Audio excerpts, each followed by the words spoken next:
হবে। একদিন ইমাম মালিক রাহিমাহুল্লাহর দরবারে একজন ব্যক্তি এসে ইমাম মালিককে জিজ্ঞেস করতেছে, ইমাম মালিক, উরিদু আন উহরিমা মিন কবরি রাসূলিল্লাহ, ইমাম মালিক, আমি আল্লাহর রাসূলের কবর থেকে, কবরের পাশে থেকে, মসজিদে নববী থেকে ইহরাম বাঁধতে চাই। এটা যদি মদিনা হয় তাহলে মদিনা থেকে মক্কা যেতে 10-15 কিলোমিটার দক্ষিণ দিকে মক্কার দিকে যেতে জুলহুলাইফা নামে একটা জায়গা আছে, ওখান থেকে মদিনাবাসীকে ইহরাম বাঁধতে হয়। ওখান থেকে কাপড় দিয়ে লাব্বাইক আল্লাহুম্মা লাব্বাইক লাব্বাইক উমরাতান বলতে হয়, ওই জায়গা আছে।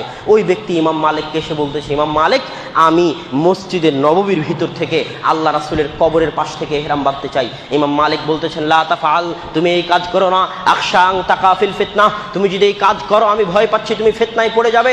ওই ব্যক্তি বলতেছে, ইমাম মালিক, কিসের ফিতনার কথা বলেন? আমি যদি জুলহুলাইফা পার হয়ে যেতাম তাহলে ফিতনা এটা বুঝতে পারতাম। আমি তো জুলহুলাইফা পার হয়ে যাইনি, বরং জুলহুলাইফার 10-15 কিলোমিটার আগে, তাও আবার আল্লাহ রাসূলের মসজিদে, তাও আবার আল্লাহ রাসূলের কবরের পাশ থেকে ইহরাম বাঁধতে চাচ্ছি। এর মধ্যে ফিতনার কি আছে আমার তো বুঝে আসে না। ইমাম মালিক রাহিমাহুল্লাহ বলতেছেন, আইয়ু ফিতনাতিন আযম মিন হাদিহি সাবাকতা ইলা ফাদিলাতিন কাসারা আনহা রাসূলুল্লাহ, হে আল্লাহর বান্দা, এর চাইতে বড় ফিতনা আর কি হতে পারে যে তুমি এমন কাজের দিকে এগিয়ে যাচ্ছ যে কাজ আসমানের নিচে জমিনের উপরে সর্বশ্রেষ্ঠ ব্যক্তি, সর্বোত্তম ব্যক্তি, সর্বশ্রেষ্ঠ রাসূল, সর্বশ্রেষ্ঠ নবী, সবচেয়ে পরহেজগার, সবচেয়ে তাকওয়াবান ব্যক্তি মুহাম্মদ সাল্লাল্লাহু আলাইহি ওয়াসাল্লাম করেননি। এর চাইতে বড় ফিতনা আর হতে পারে না।